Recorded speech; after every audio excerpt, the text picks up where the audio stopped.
Usap-usapan ngaon ang pagpamano makailan lang ng batigang artista na kilalang Jacqueline Jose. Ang ginang ay natagpo ang vlang buhay sa bahay nito. Ayon sa report nag-day off ang kasamahan nito sa bahay, kaya linggo na ito natuklasan ang bangkay. Ayon sa cause of death nito ay heart attack ang sanhi ng pagpanaw nito. Kilala ang si Jacqueline Jose o sa totoong buhay na si Mary Jane Santa Ana Gok. Ipinanganak noong October 21, 1963. At nagsimula itong pasukin ang pag-aartista sa edad na 20 years old, agad na tinangkilik ng masa ang pelikulang pinagbidahan ni Mary Jane o Jacqueline Jose.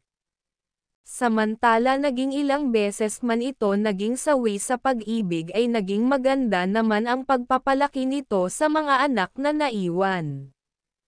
Ayon pa sa artist noon sa isang interview, mahirap mag-isa lalo na pag malalaki na ang mga anak mo, may kanya-kanya na silang buhay, tapos paggising mo magluluto ka para sa sarili mo.